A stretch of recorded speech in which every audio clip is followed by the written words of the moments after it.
Welcome to the Warsaw Narrative, the first English language podcast about the history of Warsaw. This is a new channel, so if you enjoy this episode, please like, comment, and subscribe. Thank you. In this episode, we explore Warsaw's connection to the composer and writer E.T.A. Hoffmann, and how his moods and artistic ideas may have shaped the surnames of countless Jewish families, including the film producer Samuel Goldwyn. If you're not familiar with E.T.A. Hoffmann, you've probably heard of his classic Christmas story, The Nutcracker and the Mouse King, written in 1816. The story later inspired Tchaikovsky's famous ballet, The Nutcracker. E.T.A., or Ernst Theodor Amadeus Hoffmann, was born in Prussian Königsberg in 1776 and lived for 46 years. As a child, he showed great artistic talent in painting, drawing, and piano. However, it seems that reality forced him to study something more practical, and eventually he finished legal studies at university.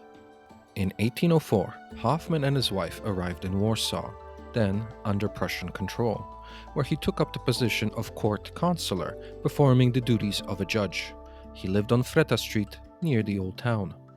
One of Hoffmann's administrative duties was assigning surnames to the Jewish population, as a Prussian law required everyone to have a last name to document the population.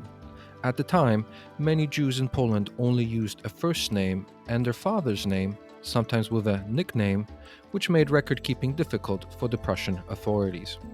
Hoffmann's approach to naming is illustrated in the next passage, which comes from a book considered to be historical fiction, Pamiętnik Filipka, or Filipek's Memoirs, written in 1956 by Władysław Zambrzycki. However, historian Norman Davies also referenced this in his book, The Heart of Europe. While this might not be fully accurate, I like to think that the truth lies somewhere in the middle. While Hoffmann might not have assigned Jewish names in this way, it is likely he was involved in the process, as he did work in the administration. According to Filipek's memoirs, the name-giving process looked something like this.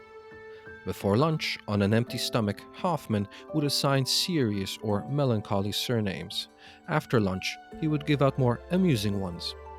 In his office, Hoffmann would stare at a client in silence before suddenly shouting out the first word that came to mind. That word, entered into the register, became the person's official surname.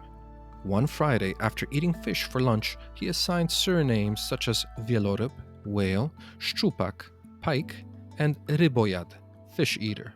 On Monday, inspired by a bouquet of roses he received, he gave out the names of roses.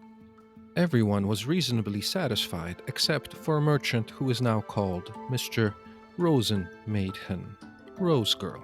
Another day, after playing the organ at church, he issued religious names such as Himmelblau, Sky Blue, Kadzidło, Incense, and Boża Krówka, Ladybug, or literally God's Cow. After a night of drinking with a Prussian colonel, he arrived in high spirits and gave out military surnames like Festung, Fortress, Szyszpulver, Gunpowder, and Harmata, Cannon, until his clients fled in fear. Other sources say Hoffmann took a more pragmatic approach, assigning surnames based on the father's name, such as Isaac, son of Jacob, became Isaac Jacobson. Others received surnames based on their place of origin, like Warschauer. Over time, this led to the creation of hundreds of now familiar Jewish surnames, such as Rosenbaum, Rosenthal, Rosenberg, Goldberg, Goldman, Cronenberg, Eisenbaum, and many more. Hoffmann's career in Warsaw came to a sudden end in November 1806, when Napoleon Bonaparte's army captured the city. The Prussian bureaucrats lost their jobs and left, but unlike most of his colleagues, Hoffmann chose to stay as he had grown fond of Warsaw. Unfortunately, he soon found himself in financial difficulty, and in 1807 he left the city with his wife and 2-year-old daughter. Despite this hardship, he later described his years in Warsaw as the happiest of his life. Although Hoffmann never returned to Warsaw, the legacy of the surnames assigned to Jewish families lives to this day. One notable example is Samuel Goldwyn, the film producer and one of the names behind the Metro-Goldwyn-Mayer (MGM) movie studio. Goldwyn was born in Warsaw as Shmuel Gelbfish. After his father's death, he left Warsaw, making his way to England, where he anglicized his name from Shmuel Gelbfish to Samuel Goldfish. Later in the United States, he partnered with the Selwyn brothers to start a film company. Combining their surnames, they called it Goldwyn Pictures. Samuel liked the name Goldwyn so much that he legally changed his own name to Samuel Goldwyn.